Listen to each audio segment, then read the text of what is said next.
Hello everyone, मैं chemistry mentor Sandeep Jangir एग्रोक science classes पे आपका स्वागत है। तो आज का अपना एमसीक्यू सीरीज के अंदर अपना चैप्टर रहेगा धातुक्रम मेटलर्जी। इस चैप्टर से भी हर बार जेट में क्वेश्चन पूछे जाते हैं, तो बहुत इंपॉर्टेंट चैप्टर है। और इसमें जो भी क्वेश्चन लिए गए हैं वो पीवाईक्यू का एनालिसिस करके ही आपको बताए गए हैं कि ये इस प्रकार के क्वेश्चन हो सकते हैं। तो अपना आज का पहला क्वेश्चन रहेगा, भूप्रपट्टी में सर्वाधिक मात्रा में पाया जाने वाला तत्व है, यानी कि अर्थ क्रस्ट पे सबसे ज्यादा अगर मोस्ट अबंडेंट एलिमेंट अगर है तो वो कौन सा है, तो आपको ध्यान में रखना है। पहला ऑप्शन दे रखा है हाइड्रोजन, हाइड्रोजन, और सेकंड है ऑक्सीजन, सिलिकॉन, कार्बन। तो आप इसमें कौन सा आपको पूछा गया है तत्व, याद रखना सबसे ज्यादा कौन सा होता है, ऑक्सीजन, उसके बाद में सिलिकॉन, और फिर उसके बाद में अगर अपन बात करें एल्यूमिनियम। तो ये इस क्रम में सबसे ज्यादा अर्थ क्रस्ट पे पाए जाते हैं। तो तत्व की अगर अपन बात करें तो अपन कह सकते हैं इसमें ऑक्सीजन, कौन सा हो जाएगा, ऑक्सीजन, ठीक है। बट इसमें और इसको कैसे कंफ्यूज कर सकते हैं आपको, अगर ये तत्व की जगह आपको अगर क्या बोल दे धातु, तब आपका आंसर क्या होगा, एल्यूमिनियम। अभी तो क्या है आंसर आपका ऑक्सीजन, लेकिन अगर जैसे मेटल की अगर अपन बात करें तो अपन कह सकते हैं कि एल्यूमिनियम सबसे ज्यादा मोस्ट अबंडेंट अर्थ क्रस्ट पे पाया जाता है। ओके, नेक्स्ट क्वेश्चन अपना रहेगा, सिनेबार किसका एस्क है। तो सिनेबार, अब आपको एग्जाम में इस टाइप के भी क्वेश्चन पूछे जाएंगे। कोई भी एस्क होगा, उस एस्क में आपको उसकी मेटल पूछ सकता है, फॉर्मूला पूछ सकता है, या फिर आपको फॉर्मूला देके नाम भी पूछा जा सकता है। तो इसमें सिनेबार है तो सिनेबार का फॉर्मूला होता है बेटा HGS, क्या बोलते हैं उसको, HGS। तो आपको पता चल गया होगा कि किसका एस का, कौन से मेटल का है, तो ये मरकरी का, ठीक है। नेक्स्ट अगर अपन बात करें, धातुक्रम एक प्रक्रिया है। तो धातुक्रम, धातु से आपको यानी कि जो भी खनिज है, खनिज होता है, अब उस खनिज में अगर मेटल ज्यादा है तो उसको अपन नाम देंगे एस्क, और उस एस्क से अगर अपन ने जितनी भी अशुद्धियां हैं, उन अशुद्धियों को अगर अपन ने क्या कर दिया, दूर कर दिया, अशुद्धियों को क्या कर दिया, दूर किया, तो अपन कह सकते हैं कि इस प्रोसेस का नाम क्या होता है, एस्क का सांद्रण। क्या होता है, एस्क का सांद्रण। तो कोई भी एस्क है, उस एस्क से मिट्टी, कंकड़, पत्थर जो भी है, उन सबको बाहर निकालना, अलग करना, पृथक करना, एक प्रकार से क्या हो जाता है, एस्क का सांद्रण। तो धातुक्रम एक प्रकार से क्या है, एस्क से, एस्क के सांद्रण का। आगे भी ऑप्शन अगर अपन पढ़ें तो एस्क के वर्जन का, एस्क से धातु के निष्कर्षण का, वात्या भट्टी में एस्क में कार्बन को मिलाने का। तो आपने खनिज या एस्क है, इसमें क्या प्रेजेंट है, मेटल प्रेजेंट है। अब इस मेटल में अशुद्धियां हैं, उसको तो हटाना क्या कहलाएगा, एस्क का सांद्रण कहलाएगा। लेकिन आपसे पूछा गया धातुक्रम में क्या होता है, तो धातुक्रम में सांद्रण तो होता है, वर्जन भी होता है, लेकिन अपन मेन क्या करते हैं, एस्क से धातु के निष्कर्षण किया जाता है। एस्क से धातु का क्या किया जाता है, निष्कर्षण, उसको अलग किया जाता है, मेटल को अलग किया जाता है। इस एस्क से इस प्रक्रम के लिए जो यूज किया जाता है वो क्या होता है, धातुक्रम। क्रायोलाइट होता है। अब क्रायोलाइट आपको पता होना चाहिए क्या फॉर्मूला होता है इसका, Na3AlF6, और Na3AlF6 को अपन क्या बोलेंगे, magnesium silicate, sodium borofluoride, sodium aluminium fluoride, या मैग्नीशियम सिलिकेट। तो आपका आंसर कौन सा हो जाएगा, सोडियम एल्यूमिनियम फ्लोराइड। तो आपका ऑप्शन थर्ड सही रहेगा, ठीक है। तो ये Na3AlF6 ये एक प्रकार से क्या होता है बेटा, ये गालक की तरह कार्य करता है ये, ठीक है ना। ये चालकता को बढ़ाता है, क्या करता है, ये चालकता को बढ़ा देता है। इसके अलावा ये गालक की तरह कार्य करता है। इसके अलावा अपन कह सकते हैं कि ये गलनांक को कम कर देता है। किसको कम कर देता है, ये गलनांक को कम कर देता है। याद रखना Na3AlF6 बहुत इंपॉर्टेंट है, एग्जाम में ये तीनों जो प्रॉपर्टी है वो भी पूछी जा चुकी है, ठीक है। नेक्स्ट अगर अपन बात करें, बॉक्साइट का संगठन है, तो बॉक्साइट का फॉर्मूला Al2O3 2s2O, Al2O3, या फिर Fe2O3, या CuFeS2। तो ये क्या हो जाएगा, Al2O3। तो ये एल्यूमिना एक प्रकार से एल्यूमिना है, और एल्यूमिना से ही किसका फॉर्मेशन होता है, बॉक्साइट का, ठीक है। गेलेना है, गेलेना क्या होता है, PbS, क्या होता है, PbS, ठीक है ना। तो ये Pb का एस्क हो जाएगा, ठीक है, Pb धातु का। नेक्स्ट अगर अपन बात करें, जागफलन विधि का उपयोग किस एस के सांद्रण के लिए किया जाता है, तो याद रखना बहुत इंपॉर्टेंट है, मोस्ट रिपीटेड क्वेश्चन है ये एक प्रकार से। जागफलन विधि सल्फाइड एस्कों के लिए यूज होता है। किसके लिए यूज होता है? सल्फाइड एस्कों के लिए। इसमें चीड़ का तेल भी यूज किया जाता है। इसके अलावा ये अधिशोषण सिद्धांत पर काम करता है, ठीक है ना, अधिशोषण सिद्धांत पर कार्य करता है ये।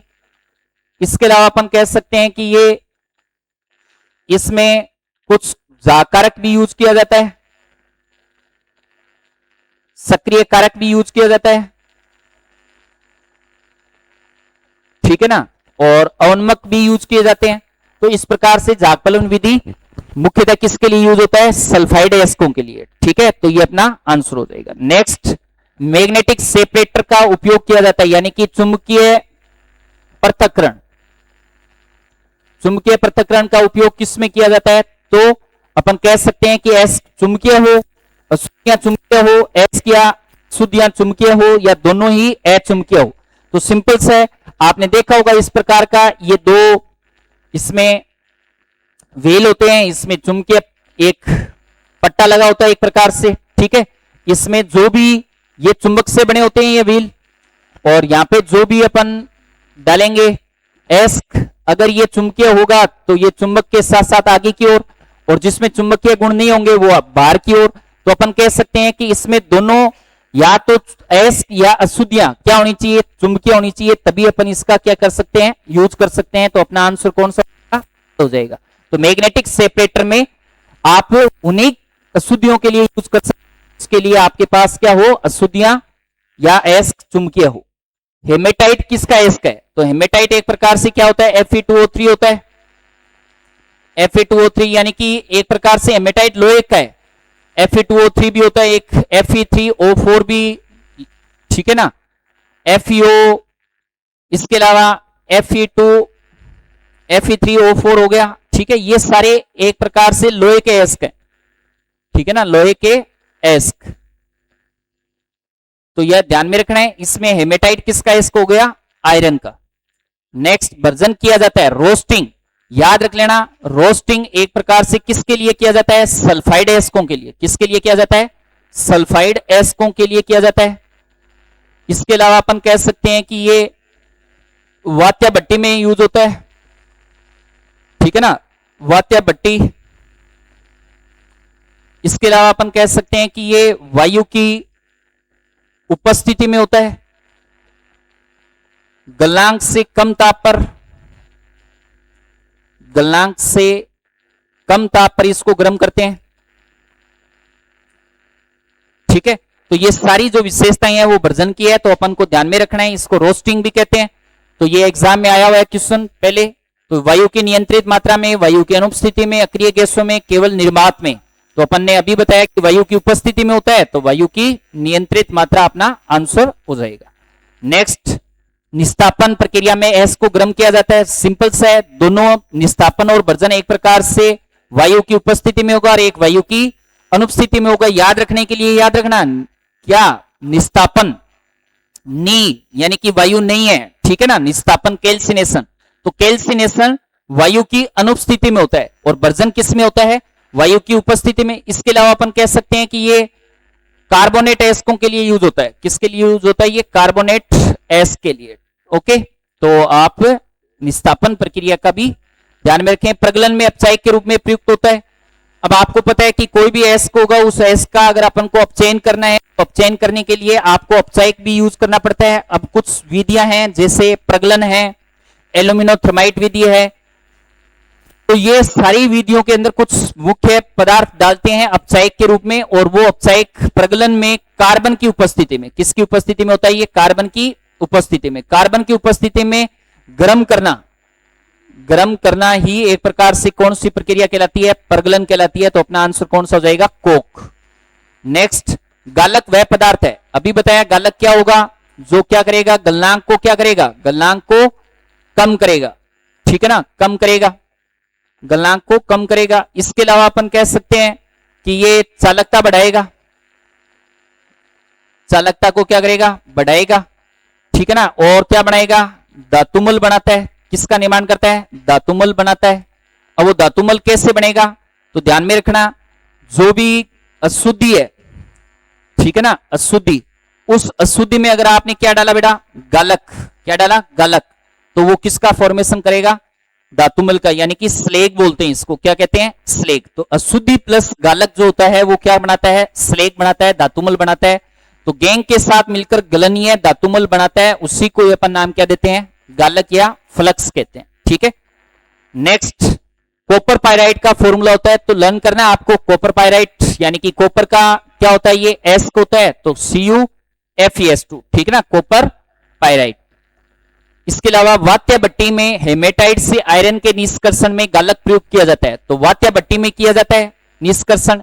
हेमेटाइट जो अभी आपको बताया Fe2O3, अब इसके लिए आपको किसका यूज करते हैं, CaCO3। याद रखना ये CaCO3 CaO प्लस CO2 में चेंज हो जाता है। अब ये जो CaO है वो SiO2 के साथ रिएक्शन करके किसका फॉर्मेशन कर लेता है, CaSiO3। ये एक प्रकार से क्या होता है, धातुमल, क्या होता है, ये धातुमल होता है। ठीक है, तो CaSiO3 बनाता है, तो इसमें अपन यूज क्या करते हैं, CaCO3। नेक्स्ट एल्यूमिनियम के निष्कर्षण की विधि कहलाती है। अब एल्यूमिनियम के निष्कर्षण के लिए आप बेर विधि यूज कर सकते हैं, एक प्रकार से हुक विधि भी यूज कर सकते हैं, लेकिन आपको मेन क्या पूछा है, निष्कर्षण पूछा है। ठीक है ना, एल्यूमिनियम से रिलेटेड तो बेर भी होती है, हुक भी होती है, इसके अलावा थर्माइट विधि भी होती है। ठीक है ना, लेकिन आपसे क्या पूछा है, निष्कर्षण करना है आपको। निष्कर्षण करने के लिए कौन सी यूज करते हैं, तो होल हेरोल्ड प्रक्रम। क्या यूज होता है, होल हेरोल्ड प्रक्रम।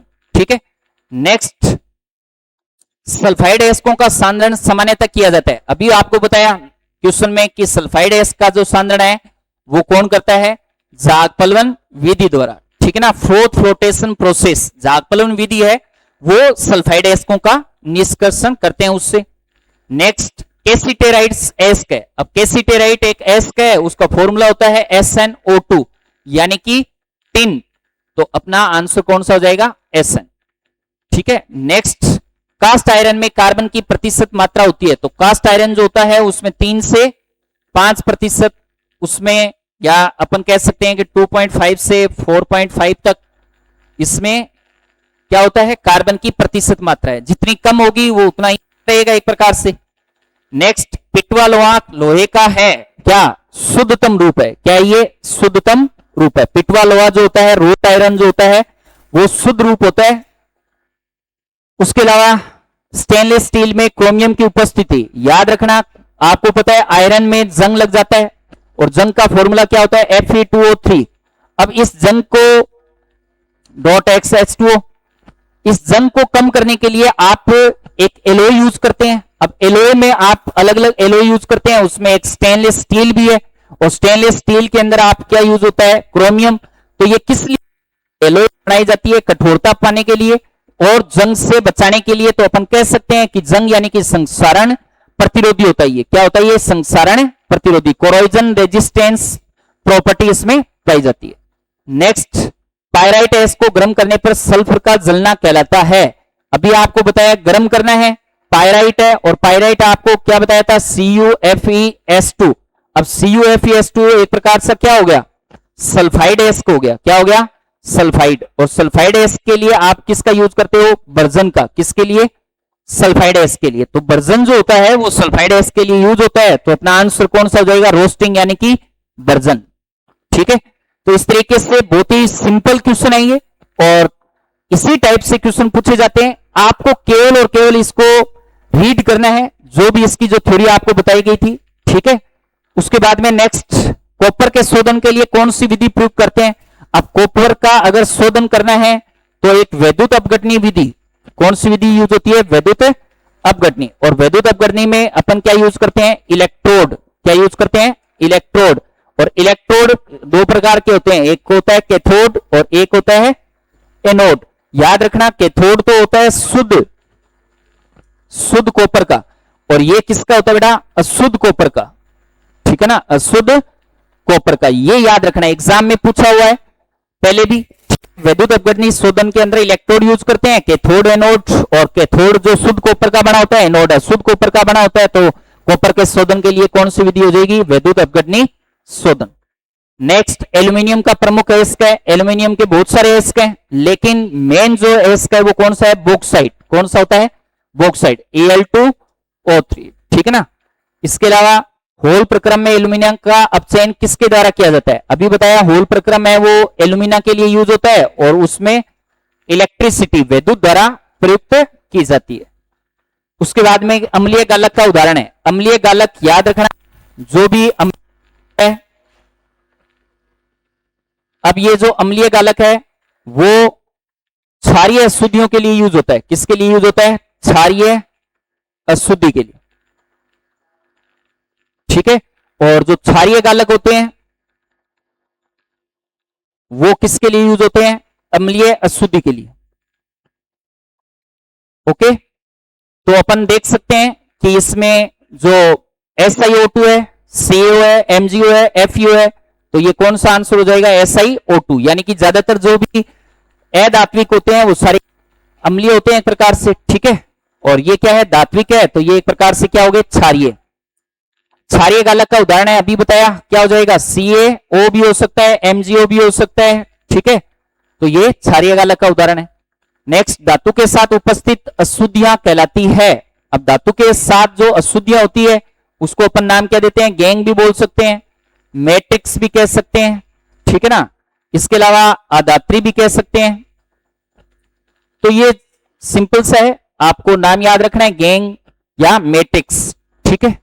नेक्स्ट, वह पदार्थ जो अधात्री के साथ अभिक्रिया करके गलनीय पदार्थ बनाता है।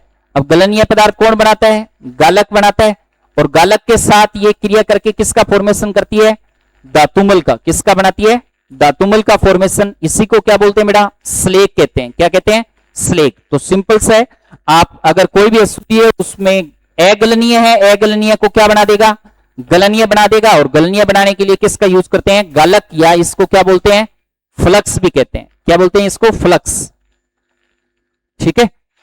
नेक्स्ट, प्रगलन किया जाता है। अब प्रगलन किससे किया जाता है, प्रगलन किस में किया जाता है, प्रगलन जो भी है उसमें अपचायक यूज करते हैं, और ये जो अपचायक है वो क्या यूज करते हैं, कार्बन, या इसको क्या कहते हैं, कोक या चारकोल भी कह सकते हैं।